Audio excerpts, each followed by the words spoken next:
రండి మనం మీటింగ్ ఆరంభించుకుందాం, ప్రార్థన చేసుకుందాం. ప్రేమగల మా పొలకు తండ్రి, మన దేవ, గొప్ప దేవ, మరొకసారి తండ్రి సాయంకాల వేళ ఇచ్చిన సమయం పెట్టి ఎంతో స్తోత్రం చేస్తున్నాను. మన దేవ, గొప్ప దేవ తండ్రి, ఒక వాక్యం ద్వారా మాతో మాట్లాడము. అందరి తండ్రి యొక్క ప్రార్థనలో ఏకీభవించి ప్రార్థించేవారుగా ఉండేటట్టు సాయం చేయమని పడబడుతున్న నాకు తోడేయడము, గత తీసుకోని యొక్క పరిశుభ్ర జ్ఞానం దేశమని పాటల్లో, వాక్యంలో, ప్రార్థనలు ఇంటూ తోడని ప్రతిష్ఠించమని అందరి సమయంలో నీకు అప్పగిస్తూ వేస్తున్నాను తండ్రి. ఆమేన్. సియోను గీతంలో నుంచి పాట సంఖ్య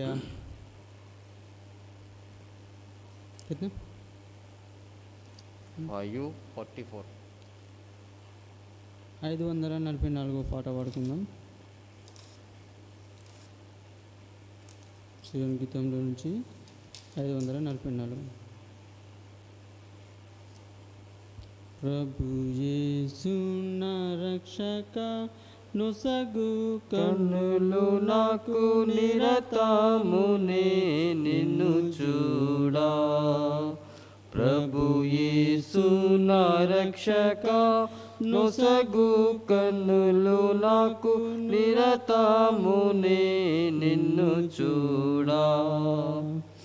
అల్ఫయు నీవే, ఒమేగయు నీవే.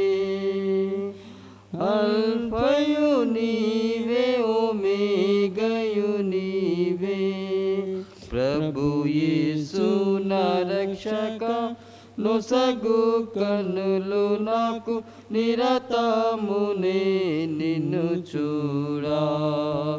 ప్రభు యేసు నా రక్షక, నొసగు కన్నులు నాకు నిరతమునే నిన్ను చూడా. ప్రియుడైన యోహాను పద్మసులో, ప్రియమైన యేసుని స్వరూపము. ప్రియమైన యోహాను పద్మసులో, ప్రియమైన యేసుని స్వరూపము. ప్రియమారజూచి బహుధన్యుడాయే, ప్రియ ప్రభు నిన్ను చూడనేమో. ప్రియమారజూచి బహుధన్యుడాయే, ప్రియ ప్రభు నిన్ను చూడనేమో. ప్రభు యేసు నా రక్షక, నొసగు కన్నులు నాకు నిరతమునే నిన్ను చూడా. ప్రభు యేసు నా రక్షక, నొసగు కన్నులు నాకు నిరతమునే నిన్ను చూడా. లెక్కలేని మాలు పడిపోతిని, దిక్కులేని వాడనేనైతిని. లెక్కలేని మాలు పడిపోతిని, దిక్కులేని వాడనేనైతిని. చక్కా చేసిన నేత్రాలు తెరచి, గ్రొక్కన నిన్ను చూడనేమో. చక్కా చేసిన నేత్రాలు తెరచి, గ్రక్కున నిన్ను చూడనేమో. ప్రభు యేసు నా రక్షక, నొసగు కన్నులు నాకు ముని నిన్ను చూడా. ప్రభు యేసు నా రక్షక, నొసగు కన్నులు నాకు నిరతమునే నిన్ను చూడా. ఎరిగి ఎరిగినే చెడిపోతిని, యేసుని గాయమురే ప్రీతిని. ఎరిగి ఎరిగినే చెడిపోతిని, యేసుని గాయమురే ప్రీతిని. మోసపోతి నేను దృష్టి దొలగితి, దాసుడా నన్ను చూడనేమో. మోసపోతి నేను దృష్టి దొలగితి, దాసుడా నన్ను చూడనేమో. ప్రభు యేసు నా రక్షక, నొసగు కన్నులు నాకు నిరతము నే నిన్ను చూడా. ప్రభు యేసు నా రక్షక, నొసగు కన్నులు నాకు నిరతమునే నిన్ను చూడా. ఎల్లారేసుని వైపు చూచెదరో, పొందెదరు వెల్గు కామునా. ఎందారేసుని వైపు చూచెదరో, పొందేదారు వెల్గు ముఖామునా. సంధియంబులేక సంతోషించుచు ముందుకు పరుగెత్తెదారు. సంధియంబులేక సంతోషించుచు ముందుకు పరుగెత్తెదారు. దారు. ప్రభు యేసు నా రక్షక, నొసగు కన్నులు నాకు నిరతమునే నిన్ను చూడా. ప్రభు యేసు నా రక్షక, నొసగు కన్నులు నాకు నిరతమునే నిన్ను చూడా. విశ్వాసకర్త ఓ యేసు ప్రభు, కొనసాగించువాడ యేసు ప్రభు. విశ్వాసకర్త ఓ యేసు ప్రభు, కొనసాగించువాడ యేసు ప్రభు. వినయముతో నేను నీ వైపు చూచుచు విసుగాక పరుగెత్త నేర్పు. వినయముతో నేను నీ వైపు చూచుచు విసుగాక పరుగెత్త నేర్పు. ప్రభు యేసు నా రక్షక, నొసగు కన్నులు నాకు నిరతమునే నిన్ను చూడా. ప్రభు యేసు నా రక్షక, నొసగు కన్నులు నాకు నిరతమునే నిన్ను చూడా. కంటికి కనబడని వెన్నీయో, చెవికి వినబడని వెన్నీయో. కంటికి కనబడని వెన్నీయో, చెవికి వినబడని వెన్నీయో. హృదయగోచరము కాని వెన్నీయో, సిద్ధపరచితివ నాకై. హృదయగోచరము కాని వెన్నీయో, సిద్ధపరచితివ నాకై. ప్రభు యేసు నా రక్షక, నొసగు కన్నులు నాకు నిరతమునే నిన్ను చూడా. ప్రభు యేసు నా రక్షక, నొసగు కన్నులు నాకు నిరతమునే నిన్ను చూడా. అల్ఫయు నీవే, ఒమేగయు నీవే. అల్ఫయు నీవే, ఒమేగయు నీవే. ప్రభు యేసు నా రక్షక, నొసగు కన్నులు నాకు నిరతమునే నిన్ను చూడా. ప్రభు యేసు నా రక్షక, నొసగు కన్నులు నాకు నిరతమునే నిన్ను చూడా. ప్రార్థనలో ప్రవేశించక ముందు దేవుని వాక్యం నుంచి కొన్ని వచనాలు ధ్యానించి మనం ప్రార్థనలో ప్రవేశిస్తాం. प्रार्थना में प्रवेश होने के पहले हम कुछ वचन ध्यान करके प्रार्थना में जाएंगे. సంఖ్యాకాండము 27వ అధ్యాయము 15వ వచనం నుంచి 17వ వచనం వరకు చదువుకుందాం. गिनती के पुस्तक 27वां अध्याय 15వ వచనం నుంచి 17వ వచనం వరకు 3 వచనాలు చదువుకుందాం. 15 से लेके 17 वचन तक हम बारी बारी से पढ़ेंगे. అందరం కలిసి చదువుకుందాం. అప్పుడు మోషే యెహోవాతో ఇట్లనెను, యెహోవా సమస్త మానవుల ఆత్మలకు దేవా, యెహోవా సమాజము కాపర్లేని గొర్రెల వలె ఉండకున్నట్లు ఈ సమాజం మీద ఒక నియమించుము. అతడు వారి ఎదుట వచ్చుచు పోచుండి వారికి నాయకుడిగా ఉండుటకు సామర్థ్యుడై ఉండవలెను. 27వ అధ్యాయము 15 నుంచి 17 వరకు, 15వ వచనం నుంచి 17 వరకు. मूसा ने यहोवा से कहा, यहोवा जो सारे प्राणियों की आत्माओं का परमेश्वर है, वह इस मंडली के लोगों के ऊपर किसी पुरुष को नियुक्त कर दे जो उसके सामने आया जाया करे और उनका निकालने और पैटाने वाला हो, जिससे यहोवा की मंडली बिना चरवा की भेड़ बकरियों के समान न रहे.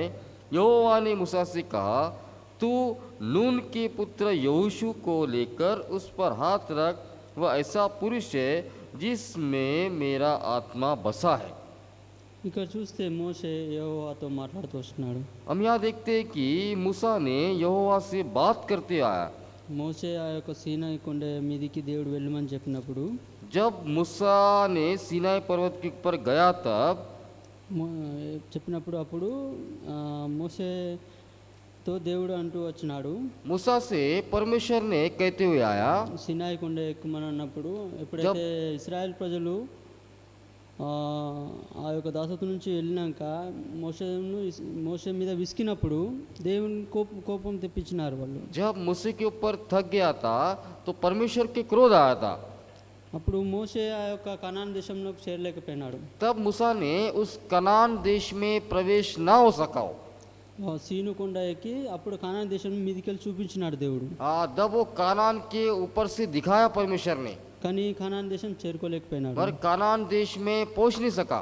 అప్పుడు దేవుడిని మహిమలో తీసిపోక ముందు, तब प्रभु शिव ने महिमा में ले जाने के पहले అప్పుడు మోషే ఇశ్రాయేల్ ప్రజలకు గొప్ప నాయకుడిగా ఉంటూ వచ్చినాడు. जब इस्राएल प्रजा के लिए बड़ा मतलब वो नायक बनते हुए आया, వారికి లీడర్గా ఉంటూ వచ్చినాడు.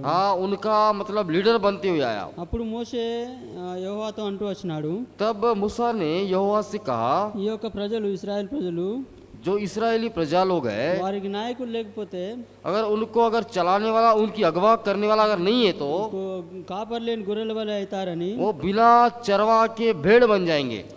వారికి ఒక నాయకుడు కావాలని, उनका अगवा करने वाला होना, యెహోవాతో మొరపెడుతూ వచ్చినాడు. यहोवा की विनती करती हुई आया. అప్పుడు तब परमेश्वर ने ఏ విధంగా యెహోవాతో మాట్లాడుతూ వచ్చినాడు? तब यहोवा से कैसे बात करते हुए आया मूसा ने? 15వ వచనంలో 2వ లైన్లో చూద్దాం. 15वां पद में, రెండో లైన్లో, दूसरी लाइन में, యెహోవా సమస్త మానవుల ఆత్మలకు దేవా, यहोवा जो सारे प्राणियों की आत्माओं का परमेश्वर है. ఆయన సమస్త మనుషులకు ఆత్మ గల దేవుడు. वही सारे प्राणियों की आत्माओं का परमेश्वर है. ఆయన ఆత్మలకు దేవుడు.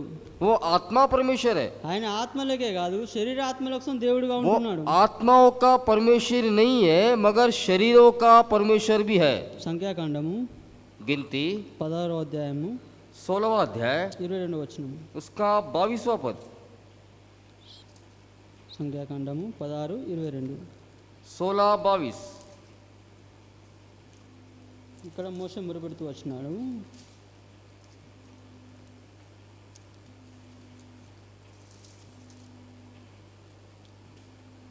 వారు సాగిలపడి సమస్త శరీరాత్మలకు దేవుడైన దేవ. 16వ అధ్యాయము 22వ వచనం. गिनती 16 और उसका 22 पद. यहाँ लिखा है, ये सब प्राणियों के आत्माओं का परमेश्वर. ఇక్కడ తెలుగులో శరీరాత్మలకు దేవుడు. यहाँ पे शरीर आत्माओं का परमेश्वर है. ఆయన ఆత్మలకే కాదు वो आत्माओं का ही नहीं, శరీరాత్మలకు దేవుడుగా ఉంటున్నాడు. शरीरों के लिए भी परमेश्वर है. ఆయన ఈ యొక్క ఇశ్రాయేల్ ప్రజల కొరకు इस्राएल प्रजाओं के लिए నాయకుడు కావాలని మోషే దేవునితో మాట్లాడుతూ వచ్చినాడు. उसको चलाने वाला चाहिए करके मूसा से बात करते हुए आया. ఆయన ఏ విధంగా ఆయన అడుగుతున్నాడు?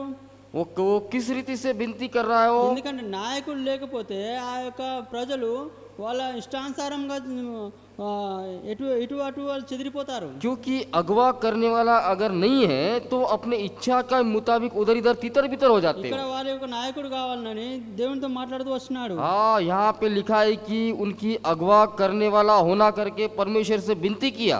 ఆయన ఇలాంటి దేవుడుగా ఆత్మలకు దేవుడుగా ఉంటూ ఉన్నాడు. वो आत्माओं का परमेश्वर है, ఆయన శరీరాత్మలకు దేవుడుగా ఉంటున్నాడు. शरीर आत्माओं का भी परमेश्वर है वो। మనం ఏ విధంగా ఉన్నాం? हम कैसे हैं? మనం శారీరకంగా ఉన్నామా ఆత్మికంగా ఉన్నామా? हम शारीरिक से है या आत्मिक रीति से है? ఆయన మన శరీరంగా చేసి మన శరీరంలో ఆత్మను ఉంచినాడు. वो हमें शरीर बनाया और उस शरीर में आत्मा भी रखा है। ఆయన యోహాను సువార్త योना सुसमाचार సారీ యోబు हाँ सॉरी గ్రంథము अयुब की पुस्तक 12వ అధ్యాయము उसका 12वां अध्याय 10వ వచనం. उसका 10वां पद।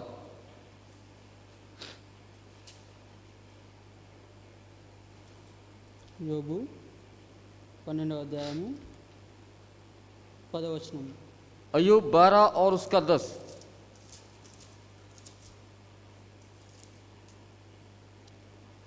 జీవరాశుల ప్రాణమును మనుషులందరికీ ఆత్మలను ఆయన వశంలో ఉన్నవి కదా. उसके हाथ में एक एक जीवधारी का प्राण और एक एक देहधारी मनुष्य की आत्मा भी रहती है। ఆయన వద్ద ఏమున్నది? उसके पास क्या है? ఈ యొక్క జీవుల ఈ యొక్క జంతువుల ప్రాణులకు ఆ జీవము, वो जीवधारी का प्राण है మరి మనుషుల యొక్క అందరికీ ఆత్మను, और एक एक देहधारी मनुष्य की आत्मा भी है वो। ఆయన వశంలో ఉన్నది. हाँ, उसके वश में है। ఆ యొక్క వశంలో ఉన్న దేవుని మనం మురపెడుతూ రావాలి. हाँ, उस वश में जो है परमेश्वर की हम विनती करना है। సమస్తం ఆయన చేతిలో ఉన్నది. सारा समस्त उसके हाथ में है। మనం ప్రతి ఒక్క విషయం మీద ఏ ఆత్మగల దేవుని మనం ప్రార్థించాలి. हम हर एक विषय में उस आत्मिक परमेश्वर की विनती करना है। మనం శరీరానుసారమైన వాటిని అడగకూడదు. हम शारीरिक रूप से नहीं पूछना। ఆత్మ ఇచ్చిన యొక్క దేవుణ్ణి మనం అడుగుతూ ఉండాలి. जो आत्मा दिया परमेश्वर से हमें विनती करना है। ఇక్కడ మోషే ఏ విధంగానైతే ఆ యొక్క ఇశ్రాయేల్ ప్రజల కోసం నాయకుడు కావాలని ఏ విధంగానైతే ఆత్మ ఇచ్చిన దేవుణ్ణి శరీరాత్మలో చేసిన ఒక దేవుణ్ణి వేడుకుంటూ వచ్చినాడు. जैसे मूसा ने इस्राएल प्रजाओं के लिए अगवा करने के लिए चाहिए और उस रीति से वो विनती करते हुए आया। జీవం ఇచ్చింది ఆయననే, वो जीव देने वाला वही है, శరీరం ఇచ్చింది ఆయననే, देह देने वाला वही है ఆత్మ ఇచ్చింది ఆయననే. और आत्मा भी देने वाला वही है। కానీ మనం ఎవరిని వేడుకోవాలి? मगर हम किसकी विनती करना? శరీర ఆత్మలు ఇచ్చిన దేవుణ్ణి వేడుకోవాలి. शरीर और आत्मा देने वाले परमेश्वर की विनती करना అప్పుడే है। ఆయన మనకు మన యొక్క ఆ మాటలు అంగీకరిస్తాడు. तब वो हमारी बातें और प्रार्थना अंगीकार करेगा, మన యొక్క మనవులు ఆయన అంగీకరిస్తాడు. हमारी विनती अंगीकार करेगा। శరీరానుసారమైన వాటిని మనం వేడుకోకూడదు. अगर शरीर के हिसाब से हम करने से वो ग्रहण नहीं करेगा। ఆత్మానుసారంగా వేడుకోవాలి. आत्मिक रूप से हम विनती करना ఈ है। యొక్క ఆత్మీయ దేవుని మనం వేడుకోవాలి. हाँ, आत्मिक रूप से हम मानना। కానీ మనం ఏ విధంగా ఉన్నాం? हम कैसे हैं? ప్రసంగి सब उपदेशक 12వ అధ్యాయము उसका 12वां अध्याय 7వ వచనం. उसका 7वां पद।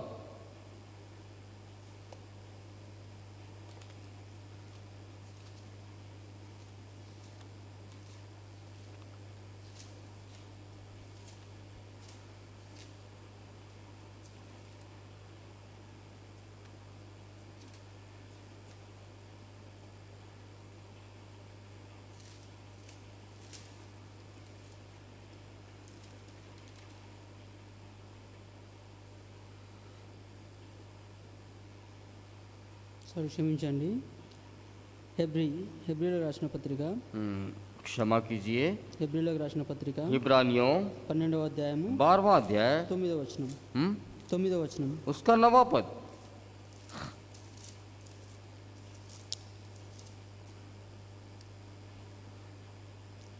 మరియు శరీర సంబంధులైన తండ్రులు మనకు శిక్షకులై ఉండిరి, వారి అందు భయభక్తులు కలిగి ఉంటిమి. అట్లయితే ఆత్మలకు తండ్రి అయిన వాణిని మరి ఎక్కువగా లోబడి బతకవలేను కదా. इसलिए ढीले हाथों और निर्बल घुटने को सीधा करो। హెబ్రీ 12:9 వచనం. हाँ 12:9 सॉरी 12:9। फिर जबकि हमारे शारीरिक पिता भी हमारी ताड़ना किया करते थे, और हमने उनका आदर किया, तो क्या आत्माओं के पिता के और भी आदि न रहे जिससे हम जीवित रहे? మనం శరీర సంబంధమైన తండ్రులకు శిక్షకులు వాళ్ళకు భయపడి ఉంటున్నాం. हम शारीरिक पिता को डर से है, మనం శరీర సంబంధమైన తండ్రికే భయంగా ఉంటే ఆత్మ సంబంధమైన తండ్రికి ఎంత భయంగా ఉండాలి? మనం భయంగా शारीरिक ఉండాలి. पिता से हम डरते हैं, तो और आत्मिक पिता से और कितना डरना चाहिए? మనం కానీ మన మన ఆత్మలను సృజించిన దేవుడు ఆయనే. हमारे आत्माओं को सृष्टि करता है वो, మన మనం మనుషులుగా చేసి हमें मनुष्य बनाया, మట్టితో మనల్ని చేసి मिट्टी से बनाया, మనం మన యొక్క శరీరంలో ఆ యొక్క ఆత్మను ఊదినాడు. हमारे शरीर में उसकी आत्मा को फूंक दिया, ఆ యొక్క జీవాత్మను ఊదినాడు. उस जीव को डाल दिया। ఆ యొక్క ఆత్మీయ తండ్రిని మనం ఆత్మీయ తండ్రికి భయపడలేకపోతున్నాం. उस आत्मिक पिता को हम नहीं डर रहे। నేడు ఈ యొక్క లోకంలో చూస్తే आज की दुनिया में మనుషుల ద్వారా తయారైన ఒక వైరస్ కు భయపడుతున్నాం గానీ एक मनुष्य ने जो तैयार किया उस वायरस से हम डर रहे। దాన్ని తీసేసే ఆ దేవునికి మనం భయపడతలేం. हाँ, उसे निकालने वाले उस परमेश्वर से हम नहीं डर रहे। మనుషుల్నే మనం వేడుకుంటున్నాం గానీ हम मनुष्य की विनती कर रहे, కానీ దేవుని వేడుకుంటలేం. लेकिन परमेश्वर की विनती नहीं कर रहे। సమస్తమైన ఆధీనంలో ఉన్నాయి. सारा समस्त उसके अधीन में है। ఆయన గొప్ప సమర్థుడుగా ఉంటూ वो बड़ा వచ్చినాడు. सामर्थ्य परमेश्वर है, ఆయన ఆత్మీయ దేవుడిగా ఉంటూ वो వచ్చినాడు. बड़ा आत्मिक परमेश्वर है। అందుకే మనం గత కలిసిన మీటింగ్ లో చూసినాము. इसलिए हम पिछले मीटिंग में देखते हुए आए। ఆయన మన పిరికి గల ఆత్మ ఇయ్యలేదు. हाँ, वो हमें मतलब डर का आत्मा नहीं दिया, ఆయన శక్తి గల ఆత్మ మనకి ఇచ్చినాడు. हमें सामर्थ्य की आत्मा दिया है। वो ఆ యొక్క శక్తి గల ఆత్మ గల దేవుని మనం వేడుకోవాలి. उस शक्तिमान परमेश्वर की विनती करना है। ఆయన ఆయన ఆయన సమస్తమైన ఆధీనంలో ఉన్నది. हाँ, सारा समस्त उसके अधीन में है। అందుకే ప్రసంగికుడు అంటాడు इसलिए यहाँ पे एक मतलब सबोपदेश में कहते हैं, ప్రసంగి గ్రంథం सबोपदेशक में 12వ అధ్యాయము उसका 12वां अध्याय 7వ వచనం. उसका 7वां पद, మన్నైనది వెనుకటి వలె మరలా భూమికి చేరును, ఆత్మ దాన్ని దయచేసిన దేవుని యొద్దకు మరలా పోను. तब मिट्टी जो की त्यो मिट्टी में मिल जाएगा और आत्मा परमेश्वर के पास जिसने उसे दिया लौट जाएगा। ఎవరైతే మనకు ఆత్మ ఇచ్చినాడో जो आत्मा दिया ఆ हमें, ఆత్మ ఆ దేవుని దగ్గరకు వెళ్తాది. वही आत्मा परमेश्वर के पास लौट जाएगा। అందుకే మన యొక్క శరీరంలో చూస్తే इसलिए हम शरीर से देखने से మట్టిలో కలిసిపోతాది. मिट्टी में मिल కానీ जाएगा, ఆత్మ దేవుడు చేసిన ఆత్మ దేవుని దగ్గరికి వెళ్తాది. मगर जो आत्मा परमेश्वर ने दिया वही आत्मा అందుకే- फिर वापस लौट जाएगा। అందుకే ఆత్మీయ తండ్రికి మనం భయపడుకుంటూ ఉండాలి. इसलिए उस आत्मिक परमेश्वर की हम उसकी विनती करना है। అదే విధంగా ఇక్కడ మోషే वैसे मूसा ఇక్కడ ఏ విధంగానైతే కాపర్లేని గొర్రెల వల్లే ఉంటారని ఏ విధంగానైతే ఆ ఇశ్రాయేల్ ప్రజల గురించి ఇక్కడ వేడుకుంటూ వచ్చినాడు. जैसे यहाँ पे बिना चरवा के भेड़ जैसे है, वैसे उस इस्राएल के लिए वो विनती करते हुए आया। మనం ఏ విధంగా ఉన్నాం? हम कैसे हैं? కాపరి గల గొర్రెల వల్ల ఉన్నామా? हाँ, बिना चरवा के भेड़ के मुताबिक है। మొదట మనం ఏ విధంగా ఉండేవారం? हम कैसे रहते थे पहले? కాపర్లేని గొర్రెల వల్లే ఉంటిమి. हाँ, बिना चरवा के थे हम। ఈ లోకంలో మనం చితరపితరైన వారం. इस दुनिया में చితరపితరు ఓకే. हाँ, तितर बितर होने वाले हैं हम।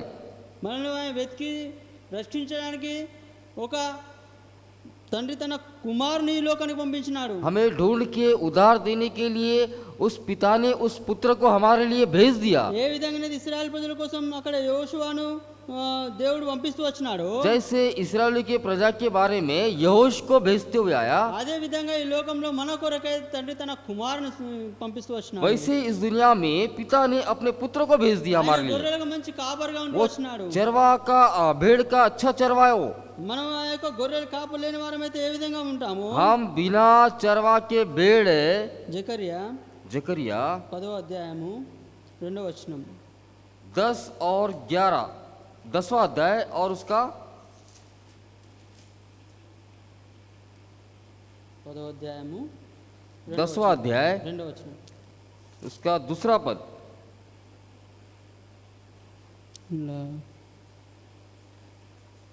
లాస్ట్లో ఉన్నది. కాబట్టి గొర్రెల మంద తిరుగులాడినట్లు జనులు తిరుగులాడిరి, కాపర్ లేక బాధ నొందిరి.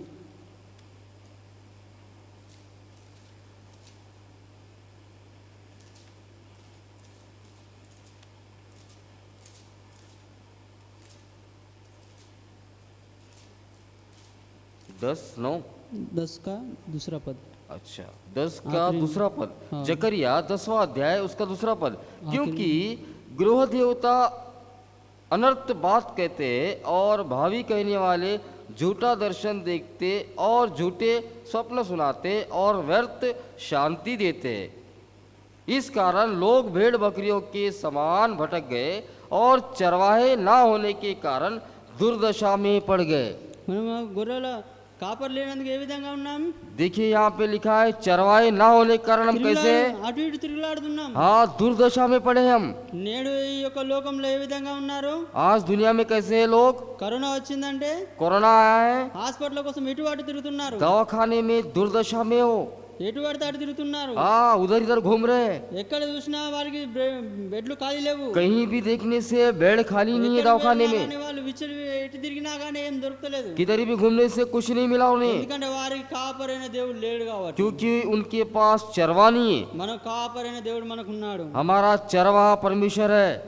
మన కాపర్ లేకపోతే కాపర్ విచ్చలవిడిగా కాపర్ లేని గొర్రెల వల్ల మేము తిరిగితే ఏ స్థలంలో మనం ఉంటాము? अगर चरवा नहीं है तो भेड़ उधर इधर भटकते हैं, जैसे हम वैसे ही हम लोग हैं। ఏ స్థలంలో ఉంటామంటే कौन से स्थान में रहेंगे? సామెతలు नीति वचन 21వ అధ్యాయము उसका 21वां पद, 21वां अध्याय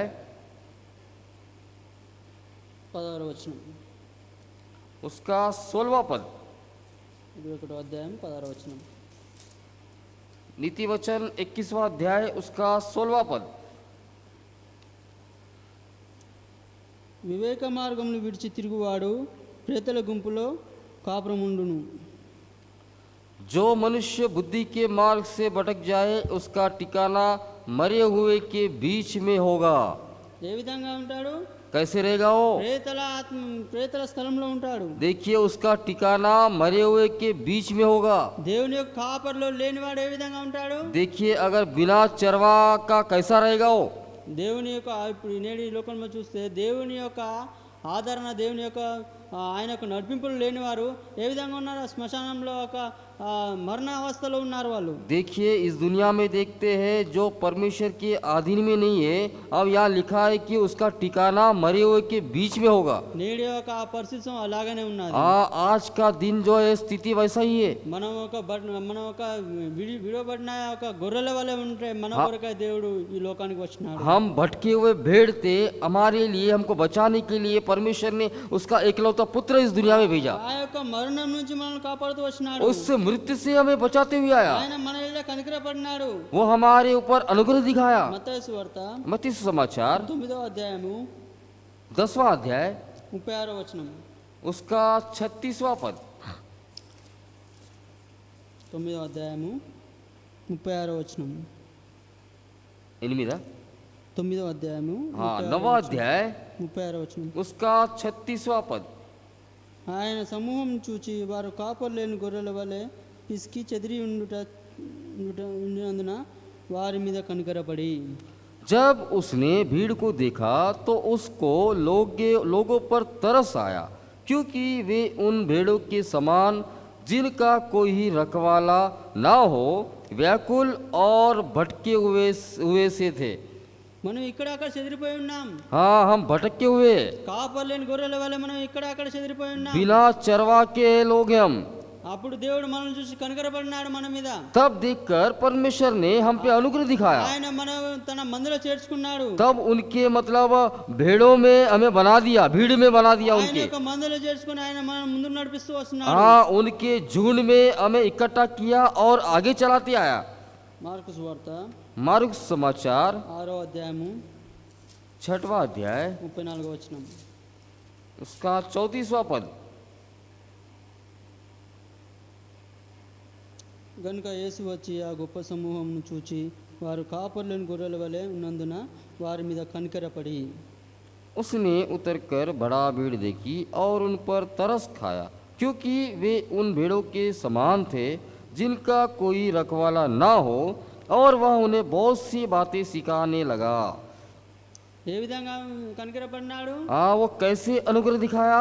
మన లోకంలో పాప జీవితంలో జీవిస్తున్నాం। हम दुनिया में पाप के जीवन में ఇక్కడ అక్కడ చెదిరిపోయి ఉన్నాం। उधर इधर तितर बितर थे हम। అప్పుడు తండ్రి మనల్ని చూసి తన కొరకై మన యొక్క పాపుల కొరకై తన యొక్క కుమారుని పంపించిన पिता లోకానికి ने हमें देखकर और हमारे पापों के लिए उसके पुत्र को भेज दिया, ఆయన పెట్టిన యొక్క విలువైన రక్తం ద్వారానే మన బిడ్డలుగా మనం అయితే వచ్చినాం. जो उसके बहुमूल्य लहू के द्वारा हम संतान में उसकी संतान बन गए। ఆయన కనికరం ద్వారానే నేడు మనం నీవు నేను బతికి ఉన్నాం. उनके अनुग्रह के द्वारा ही हम आज जीवित है। ఆయన మనకు గొర్రెల కాపరిగా ఉంటూ వచ్చినాడు. वो हमारा चरवाहा है वो।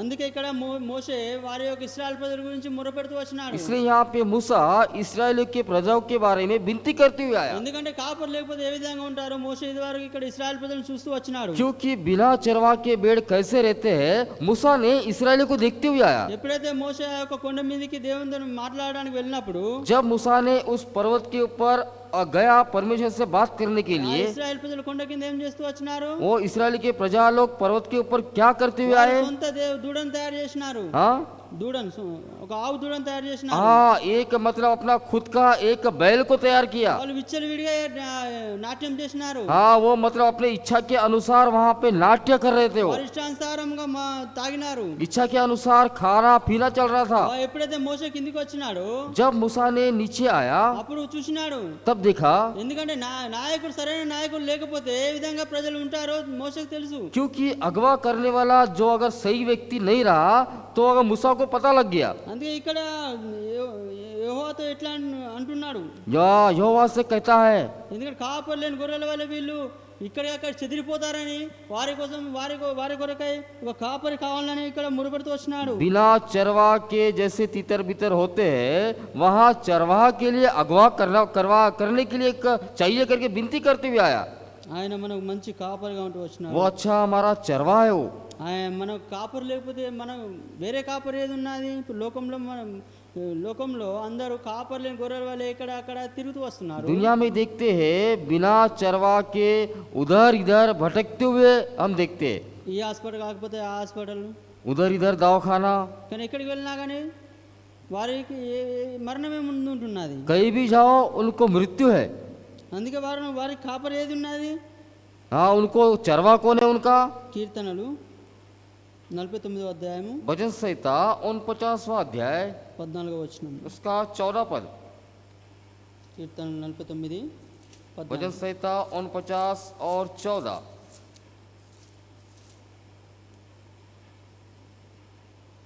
వారు పాతాళంలో ముందుగా కూర్చోబడదురు, మరణం వారికి కాపరి అయి ఉండును. वे अधलोक की मानो भेड़ बकरियां ठहराए गए, मृत्यु उनका घड़ेरिया ठहरी। ఇక్కడ ఏ విధంగానైతే వాళ్ళు పాతాళంలో కూర్చోబడతారు. देखिए, वे अधोलोक की मानो है वो। దేవుడు వారికి కాపరిగా ఉండకపోతే, परमेश्वर उनका अगर चरवा नहीं बना, దేవుని మందులో వాళ్ళు చేరపోతే, अगर परमेश्वर के झुंड में अगर नहीं आया, వారికి కాపరి ఏదైనా మరణం కాపరి అయి ఉన్నది వారికి. हाँ, उनका चरवा क्या है? मृत्यु है उनका चरवा। వారి మరణమే వారి కాపరి. हाँ, मृत्यु उनका चरवा है। మరణం ఏం చేస్తుంది? వారి యొక్క ప్రాణాలు తీసుకుని వెళ్తాది. मृत्यु क्या करता है? उनके मतलब प्राण को ले लेगा। కానీ దేవుని యొక్క కనికరం ద్వారానే मगर परमेश्वर के अनुग्रह के ఆ द्वारा, యొక్క మరణం అనే కాపరి నుంచి దేవుడు మనం రక్షిస్తూ వచ్చినాడు. हाँ, उसे वो उस मृत्यु के चरवाह से हमें बचाते हुए आया। ఆయన మనకు ఆ యొక్క మరణం నుంచి తప్పిస్తూ వచ్చినాడు. उस मृत्यु के गडेरिया से बचाते हुए आया। ఏ విధంగానైతే యెహోవాతో ఇశ్రాయేల్ ప్రజలకు మధ్యవర్తిగా మోషే యెహోవాతో మొరపెడుతూ వచ్చినాడు, जैसे यहोवा और इस्राएल के बीच में मूसा ने विनती करते हुए आया, అదే విధంగా మన కొరకై దేవుడు తన యొక్క కుమారుని లోకానికి పంపిస్తూ వచ్చినాడు. वैसे ही हमारे लिए उसका पितर को भेज दिया। అందుకే యోబు అంటాడు, इसलिए अय्यूब कहा, 9వ అధ్యాయము 9वां अध्याय 33వ వచనం. उसका 33वां पद।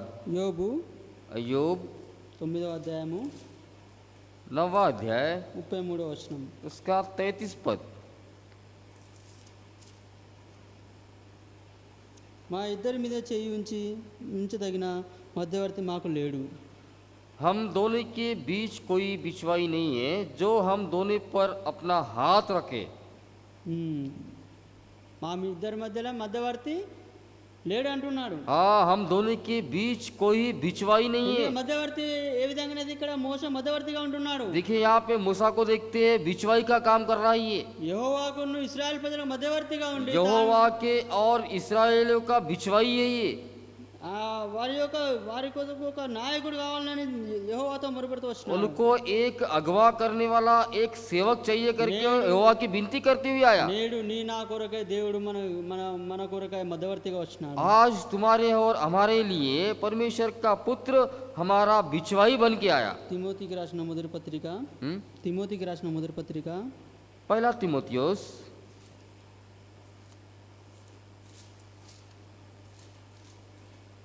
2వ అధ్యాయం 5వ వచనం. पहला तिमोथियुस दूसरा अध्याय उसका 5वां पद। దేవుడు ఒక్కడే, మనకి దేవునికి మానవులకు మధ్యవర్తి ఒక్కడే, ఆయనే యేసుక్రీస్తు అను నరుడు. क्योंकि परमेश्वर एक ही है और परमेश्वर और मनुष्यों के बीच में भी एक ही है, एक ही बिचवाई है, अर्थात मसीहा यीशु जो मनुष्य है ఆయననే మనకు మధ్యవర్తిగా ఉంటున్నాడు. वही हमारा बिचवाई है। ఈ యొక్క లోకమైన పాపం నుంచి తప్పించడానికి, इस दुनिया के पाप से बचाने के लिए, దేవుని యొక్క కుమారులు కావడానికి, परमेश्वर का पुत्र बनने के ఆ लिए, యొక్క యెహోవాతో మనం ఆ యొక్క గుంపులో ఉండడానికి, उनके झुंड में रहने के लिए మన కొరకు ఆయన యొక్క మధ్యవర్తిగా ఉంటున్నాడు. वो हमारे लिए एक बिचवाई है। वो ఏ విధంగా ఇశ్రాయేలు ప్రజలను యెహోషువ నడిపిస్తూ వచ్చినాడు, जैसे इस्राएली प्रजाओं को यहोश चलाते हुए आया, దేవుడు మనల్ని ఆ యొక్క ప్రభు అయిన యేసుక్రీస్తు వారు మనల్ని ఆ యొక్క తన గొర్రెల మందలో చేర్చుకొని మనల్ని నడిపిస్తూ వచ్చినాడు. प्रभु यीशु मसीह ने हमें उस झुंड में इकट्ठा किया और हमें चलाते हुए आया। కానీ నేడు మనం ఏ విధంగా శరీరానుసారమైన వాటిని మనం వెతుకుతున్నాము. आज के दिन हम शारीरिक संबंधों में हम ढूंढ रहे, మనకు ఆత్మ ఇచ్చిన దేవుని మనం వేడుకోలేకపోతున్నాం. आत्मिक परमेश्वर की विनती नहीं कर रहे, ఎందుకంటే సర్వ శరీరులకు ఆత్మ ఇచ్చిన దేవుడు ఆయనను మనం వేడుకోవాలి. क्योंकि सारे शरीर को आत्मा देने वाला परमेश्वर की विनती करना है। ఆయన మనకు మధ్యవర్తిగా ఉంటూ వచ్చినాడు. वही हमारा बिचवाई है। ఆయన ఏ విధంగానైతే ఇక్కడ 17వ వచనంలో వారికి నాయకుడిగా ఉండటకు సమర్థుడు ఉండవాలని వేడుకుంటూ వచ్చినాడు. उनके नायक बनने के लिए सामर्थ्य रहना करके उनकी विनती करते हुए आया। ఏ విధంగానైతే యెహోషువను దేవుడు ఎన్నుకున్నాడు, जैसे यहोश को परमेश्वर ने चुन लिया, మోషే తర్వాత నాయకత్వం యెహోషువ చూసుకున్నాడు. मूसा के बाद यहोशुआ ने देख लिया। ఆయన ఏ విధంగానైతే ఇశ్రాయేలు ప్రజలు నడిపిస్తూ వచ్చినాడు, जैसे इस्राएल प्रजाओं को चलाते हुए आया, నేడు మనం దేవుని యొక్క గొర్రెల వల్ల దేవుడు మన గొప్ప కాపరి ఉండటం వల్ల మనం నేడు నడుస్తున్నాం. इसलिए आज के दिन परमेश्वर की हम भेड़ है और हमारा बड़ा चरवाहा है वो। కానీ చాలా మంది అయితే లోకానుసారమైన శరీరానుసారమైన వాటిని వెతుకుతున్నారు. आज के दिन शारीरिक के संबंधों के विषय में ढूंढ रहे हो। మన యొక్క ఆత్మగల దేవుణ్ణి మనం వేడుకోవాలి. हम भी आत्मा परमेश्वर की विनती करना, ఆయన ప్రతి విషయంలో మనతో మాట్లాడుతూ वो వస్తాడు. हर एक विषय में हमसे बात करता है। ఆయన వాక్యం ద్వారా మనకు జవాబులు ఇస్తాడు. वो वचन के द्वारा हमें उत्तर ఆయన देता మన है, యొక్క ప్రార్థనలు వింటాడు. हमारी प्रार्थना सुनता है। ఆయన మనం మధ్యవర్తిగా ఉంటున్నాడు. वो हमारा बिचवाई है। కానీ మనం శరీరానుసారమైన వాటిని మనం వేడుకుంటున్నాం. हम शारीरिक के लिए विनती करते हैं। లోకంలో ఎంతో మంది అలాంటి పరిస్థితుల్లో ఉన్నారు. दुनिया में बहुत सारे लोग ऐसे ही है। అందుకే దేవుడు మనకు మధ్యవర్తిగా ఉండి మంచి గొర్రెల కాపరిగా మనకుంటూ వస్తున్నాడు. इसलिए हम हमारे लिए बिचवाई है और हमारे लिए अच्छा चरवा है वो। మనం లోకంలో చెదిరిపోయిన వారం, हम तितर बितर हुए लोग हैं। మనకు కాపరి లేని గొర్రెల వల్లే ఉన్నాం. हम बिना चरवा के भेड़ों के मुताबिक है। ఆయన మన గొప్ప కాపరిగా లోకానికి వచ్చినాడు. वो हमारा बड़ा चरवा बनकर इस दुनिया में आया। ఆయన మన కొరకే తన ప్రాణం పెట్టినాడు. वो हमारे लिए उसका प्राण दिया। ఆయన మన కొరకే ఆ యొక్క గొప్ప సింహాసనాన్ని విడిచిపెట్టినాడు. वो हमारे लिए बड़ा सिंहासन छोड़ के आया। నేడు మనం ఆయన కాపరి, ఆయన యొక్క మందలో మనం ఉన్నామా? हम उसके झुंड में నేడు ప్రార్థించక ముందు प्रार्थना करने के पहले ఆత్మగల దేవుని వేడుకుంటున్నామా? आत्मिक परमेश्वर की विनती कर रहे हैं, శరీరాంశమైన వాటిని వేడుకుంటున్నామా? या फिर शारीरिक के संबंधों की विनती कर रहे हैं। ఏ విధంగా శరీరం బలహీనమే, शरीर तो दुर्बल है, కానీ ఆత్మ సిద్ధంగా ఉన్నది. लेकिन आत्मा तैयार है। ఇక్కడ శరీరం మట్టిలో కలిసిపోతాది, शरीर तो मिट्टी मिट्टी में मिल जाएगा, ఆత్మ దేవుని వద్దకు వెళ్తాది. परंतु आत्मा परमेश्वर के पास लौट जाएगा। నీవైతే ఆత్మీయ దేవుని వేడుకొనక శరీరానుసారంగా ఉండి ఒక సమయం వచ్చినప్పుడు నీ ఆత్మ దేవుని దగ్గరికి వెళ్ళినప్పుడు నువ్వు ఎక్కడ ఉంటావో ఒకసారి ఆలోచించుకోవాలి. अगर आत्मिक परमेश्वर की विनती ना करते हुए शारीरिक की अगर विनती करने से एक दिन समय ऐसा आएगा कि परमेश्वर तुमको पूछेगा, అప్పుడు నువ్వు లెక్క చెప్పాల్సి ఉంటుంది. हाँ तुम उस टाइम में लेखा देना पड़ेगा। ఆయన సమస్తానికి సమర్థుడిగా ఉంటున్నాడు. वो सारे समस्त का सामर्थ्य है, वो సమస్తం ఆయన చేతిలో ఉన్నది. सारा समस्त तो उसके हाथ में है। అందుకే మనం నిజమైన ఒక ఆత్మ శరీరాత్మలు దయచేసిన యొక్క దేవుని మనం వేడుకోవాలి. इसलिए हमें शारीरिक जो आत्मा दिया है उस आत्मा परमेश्वर की विनती करना है. నేడు నీవు నా ఎవరిని వేడుకుంటున్నాం? आज के दिन हम किसकी विनती करते हैं? ప్రార్థించక ముందుగా మనం పరీక్షించుకోవాలి. प्रार्थना करने के पहले हम अपने आप जांच रहा है. ఏ విధంగానైతే మోషే యొక్క ఇశ్రాయేల్ ప్రజల గురించి ప్రార్థిస్తూ వచ్చినాడు, जैसे मूसा ने इस्राएल के प्रजा के बारे में विनती करते हुए आया, మనం నేడు ఈ లోకం గురించి మనం ప్రార్థించి రావాలి. हम भी आज के दिन दुनिया के लिए प्रार्थना करते हैं ना. కరోనా గురించి ప్రార్థించి రావాలి. कोरोना वायरस के लिए प्रार्थना करते हैं ना. దేవుడు లేని కాపరి ఈ లోక అన్య జనులు దేవుని యొక్క మందిలో చేరాలని ప్రార్థిస్తూ రావాలి. जैसे दुनिया में बहुत सारे लोग हैं कि वो परमेश्वर के झुंड में नहीं आए, वो झुंड में आने के लिए उनके लिए प्रार्थना करना. వారు దేవుని ఎరగనే మరణిస్తూ వస్తున్నారు. वो परमेश्वर को ग्रहण नहीं कर रहे और मर जा रहे हो. వాళ్ళు పాపానికి పోయి నరక పాత్రలు అవుతున్నారు. हाँ, वो पाप के अधोलोक में है. वो వారు నరకానికి పాత్రలు కాకుండా నిజమైన ఆ యొక్క ఆత్మగల దేవుని వాళ్ళు రావాలని వాళ్ళు స్వార్థ ప్రకటిస్తూ వాళ్ళ కొరకు మనం ప్రార్థించాలి. वो नरक का पात्र ना बनने के लिए और आत्मिक रूप से वो उद्धार पाने के लिए उनकी प्रार्थना करना. అందుకే మనం మోస వల్ల మనం ఈ యొక్క ప్రజల గురించి ఈ యొక్క వైరస్ గురించి మొరపెడుతూ రావాలి. इसलिए हम इस वायरस के बारे में विनती करते हुए आना. అందుకే దేవుని వద్ద మనం వేడుకుంటూ రావాలి. इसलिए हम परमेश्वर की विनती करना है. ఆయన ఏ విధంగా అయితే మోస వేడుకుంటూ వచ్చినాడు, जैसे मूसा ने विनती किया, మనం అదే విధంగా వేడుకుంటూ రావాలి. हम वैसे विनती करना. ఆయన ఏ విధంగా ఉన్నాడు మనకు? ఆయన ఏ విధంగా మనకు ఉన్నాడు? वो कैसा है हमारे लिए? ఆత్మగల దేవుడుగా ఉన్నాడు. आत्मिक परमेश्वर है. ఆయన జీవం గల దేవుడుగా वही ఉన్నాడు. हमारा जीवित परमेश्वर है. ఆయన శరీరానుసారమైన శరీర ఆత్మను ఇచ్చినాడు. शारीरिक आत्मा दिया. శరీరక ఆత్మ ఇచ్చినాడు మనకు. शारीरिक आत्मा दिया. మనకు అదే విధంగా ఆయన మనకు మధ్యవర్తిగా ఉంటున్నాడు. वो हमारा बिचवाई है. నీ నా జీవితం కొరకే తన యొక్క నువ్వు నేను బ్రతికుండడానికి ఒక పాప జీవితం ఒక నరకం నుంచి మనం బయటికి వెళ్ళడానికి తన యొక్క ప్రాణాన్ని పెడుతూ వచ్చినాడు. तुम्हें हमें जीवित रहने के लिए हमारे पाप को निकाल कर और हमें बचाते हुए आया. అందుకే ఆయన నిజమైన దేవుని మనం వేడుకోవాలి. क्योंकि हम उस सत्य परमेश्वर की विनती करना ఏ है. విధంగా అయితే మోసే వేడుకుంటూ వచ్చినాడు, जैसे मूसा ने विनती किया, అదే విధంగా మనం ఈ యొక్క ప్రజల గురించి ఈ యొక్క వైరస్ గురించి అదే విధంగా ఏ విధంగానైతే ఈ యొక్క వైరస్ పెరుగుతుందో దాన్ని తగ్గించడానికి మనం దేవుని యొద్ద మనం వేడుకుంటూ రావాలి. वैसे ही इस दुनिया में जो सारी प्रजाओं के लिए और इस वायरस के लिए हम विनती करना है. ఎందుకంటే మనం ఒంటరిగా లేము, क्योंकि हम अकेलेपन में नहीं है. మనకు మధ్యవర్తి ఉన్నాడు. हमारा बिचवाई है. ఎప్పుడైతే మనం మధ్యవర్తి దగ్గరికి వెళ్ళి మొరపెడతామో, जब हम उस बिचवाई की विनती करेंगे, అప్పుడు దేవుడితో మన యొక్క మొర ఆలకిస్తాడు. तब परमेश्वर हमारी विनती सुनेगा. అదే విధంగా దేవుడి యొక్క వాక్యం దీవించును గాక. इसलिए इस वचन को प्रभु यीशु मसीह हमें आशीष दे.